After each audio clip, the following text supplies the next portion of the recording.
وبرکاتہ۔ الحمدللہ وحدہ والصلاة والسلام علی من لا نبی بعد، اما بعد۔ بھائی نے سوال بھیجا ہے کہ کیا شادی نہ کروانا درست ہے؟ بندہ اگر عبادت کے لیے اپنے آپ کو متفرغ کر لے اور شادی نہ کرے تو کیا بے ذاتی شادی نہ کروانا کوئی جرم ہے، گناہ ہے؟ تو بات یہ ہے کہ شادی کے معاملے میں سارے لوگ برابر نہیں ہیں۔ اس کی اصل جو مشروعیت ہے نکاح کی، وہ نبی علیہ السلام کی ہدایت میں سے ہے، اور پھر وہ تاکید ہو جاتی ہے، بعض شخصوں کے لیے لازمی ہو جاتا ہے۔ جیسے ابن قدامہ رحمہ اللہ کہتے ہیں کہ 3 قسم کا نکاح ہے۔ جو اپنے آپ پہ ڈرے فتنے سے کہ کسی فتنے میں مبتلا ہو جائے گا، اس کے لیے نکاح کو چھوڑنا جو ہے وہ جائز نہیں بلکہ واجب ہے اس پہ نکاح۔ یہ عام فقہا کا مسلک ہے، کیونکہ اپنے نفس کی پاکیزگی یہ واجب ہے اور اسے حرام سے بچانا بھی واجب ہے، اور راستہ جو ہے وہ نکاح ہے۔ دوسرا جس کے لیے مستحب ہے وہ یہ ہے کہ جس کو شہوت ہو اور رغبت ہو لیکن اپنے آپ پہ کنٹرول ہو، لیکن ڈر ہے ساتھ اس کے گناہ کے کام میں پڑنے کا، تو اس کے لیے بھی بہتر یہ ہے کہ عبادت میں مشغول ہونے سے بہتر ہے کہ وہ نکاح کر لے۔ اور یہ اصحاب الرأی کا قول ہے، اور یہ ظاہری طور پہ تمام اکثر صحابہ کا یہی قول ہے، جیسا کہ عبداللہ ابن مسعود رضی اللہ تعالیٰ عنہ کا قول ہے کہ لو لم یبق من اجلی الا 10 ایام، اگر میری زندگی میں 10 دن بھی باقی ہوں اور مجھے پتہ ہو کہ میں نے آخری دن مر جانا ہے، ولی طول النکاح، اور میرے اندر قوت ہو نکاح کی، یعنی تو پھر لتزوجت مخافۃ الفتنہ، تو میں شادی کر لوں گا کہ فتنے میں مبتلا نہ ہوں۔ اسی طرح سعید بن جبیر کہتے ہیں ابن عباس نے مجھے کہا رضی اللہ تعالیٰ عنہما، حل تزوجتا، کیا تم نے شادی کی؟ قلت لا، میں نے کہا نہیں۔ قال فتزوج، مجھے حکم دیا انہوں نے کہ شادی کرو، فإن خیر هذه الامة اکثرها نساء، اس امت میں جو خیر اور بھلائی والے ہیں جس کی عورتیں زیادہ ہوں گی۔ یہ بخاری کے اندر ہے 5069۔ ابراہیم ابن میسرہ کہتے ہیں قال علی طاؤس نے مجھے کہا کہ تو ضرور نکاح کرے گا یا پھر میں تمہیں وہ بات کہوں گا جو عمر رضی اللہ تعالیٰ عنہ نے لأبی زوائد کو کہی کہ ما یمنعک من النکاح، نکاح سے کون سی چیز تمہیں روکتی ہے؟ الا عجز و فجور، یا تو قادر نہیں ہے، نکاح کی طاقت نہیں رکھتا، یعنی کمزور ہے، تمہارا جسم کمزور ہے، یعنی تمہارے اندر قدرت نہیں ہے معاشرت کی، یا پھر تو فجور کے کام یا گناہ میں مبتلا ہے۔ تیسری قسم ہے جس کی کوئی شہوت ہی نہیں ہے اور وہ بیمار ہے، کالعنین، یعنی اسے رغبت ہی نہیں ہے، اور اگر ہے بھی تو بڑی عمر میں یا بیماری کی وجہ سے چلی گئی، تو بعض نے کہا کہ مستحب ہے اس کے لیے نکاح، عام دلائل، اور دوسری یہ ہے کہ اس کے لیے نکاح نہ کرنا افضل ہے، کیونکہ اس سے وہ نکاح کے جو مصلحت ہے وہ حاصل نہیں ہوگی،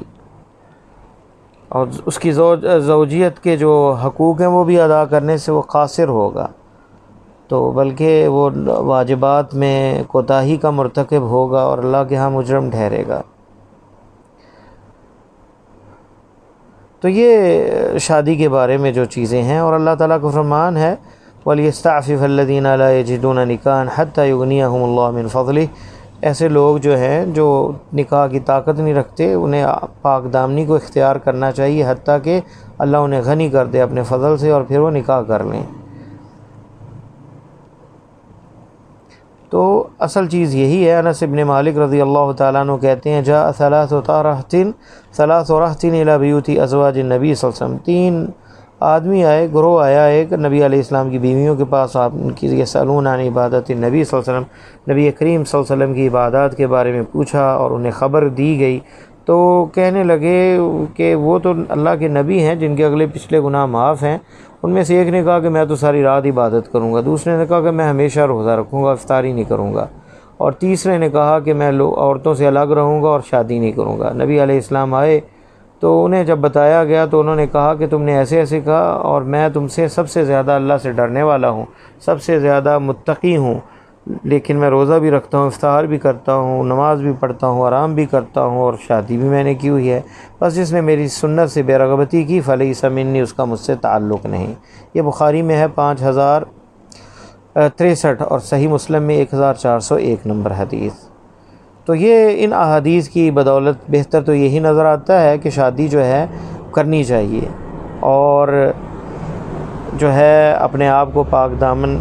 کرنا چاہیے شادی کے ذریعے، اور صدقہ جاریہ بھی اولاد ہوگی۔ ابو ہریرہ رضی اللہ تعالیٰ عنہ کی ایک حدیث میں ہے، فرمایا ثلاثۃ حق علی اللہ یعونہم، 3 ایسے بندے ہیں اللہ پہ واجب ہے، اللہ نے کہا کہ مجھ پہ حق ہے کہ میں ان کی مدد کروں، المجاہد فی سبیل اللہ، اللہ کی راہ میں جہاد کرنے والا، والمکاتب الذی یرید الاداء، اور وہ غلام جو اپنے آپ کو آزاد کروانے کے لیے اپنے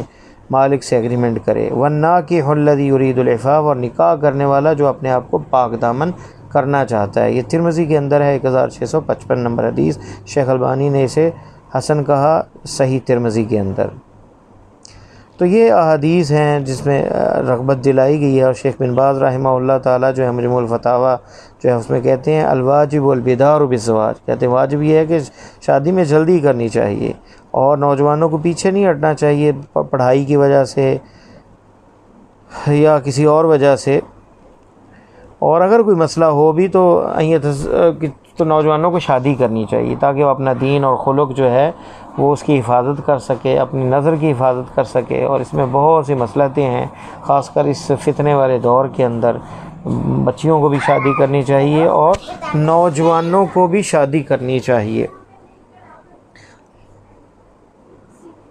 اور اس سے دین کی حفاظت ہوتی ہے۔ جیسے کہ انس بن مالک رضی اللہ تعالیٰ عنہ کی حدیث ہے کہ نبی صلی اللہ علیہ وسلم نے فرمایا من رزقہ اللہ امرأة صالحہ، جس کو اللہ نے نیک بیوی دی ہو، فقد اعانہ اللہ علی شطر دینہ،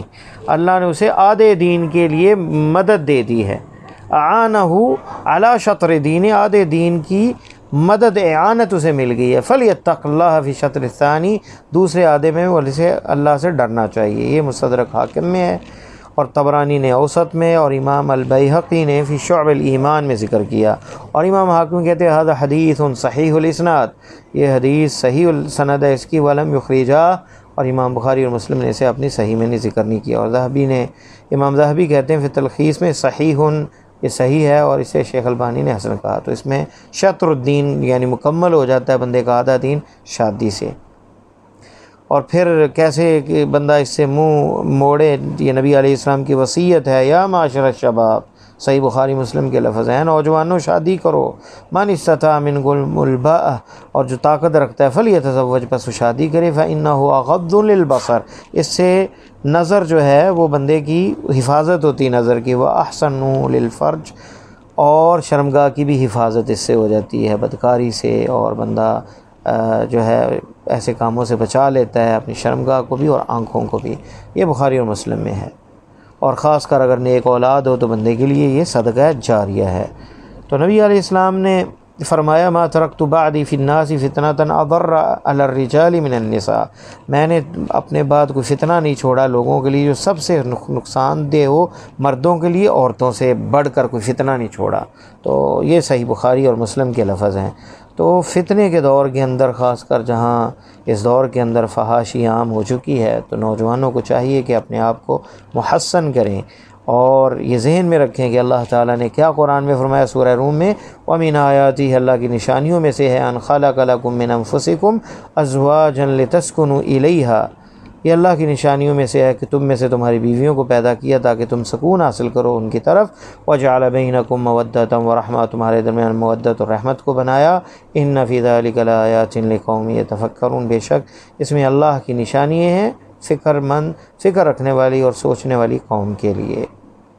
تو یہ تمام چیزیں سننے کے بعد بندے کو اللہ پہ ارادہ مضبوط کرنا چاہیے، اللہ پہ بھروسہ کرنا چاہیے، اور اللہ تعالیٰ نیک بیوی کے لیے بندے کے لیے جو ہے وہ اسے اعانت بھی کرتے ہیں جیسے حدیث میں گزرا، اور اللہ تعالیٰ نے کہا کہ اللہ پہ یہ حق ہے کہ جو اپنے آپ کو پاک دامن رکھنے کے لیے نکاح کا خواہش مند ہے، اللہ تعالیٰ اس کی مدد فرماتے ہیں۔ تو اللہ تعالیٰ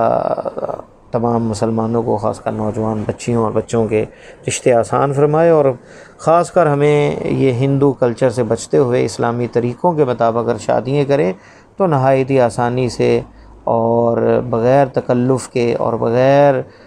بہت زیادہ خرچے کیے ہوئے جو ہے وہ شادیاں ہو سکتی ہیں۔ مصیبت یہ ہے کہ ہم تکلفات میں پڑ جاتے ہیں۔ اللہ ہمارا حامی و ناصر ہو۔ السلام علیکم ورحمۃ اللہ وبرکاتہ، واللہ تعالی اعلم۔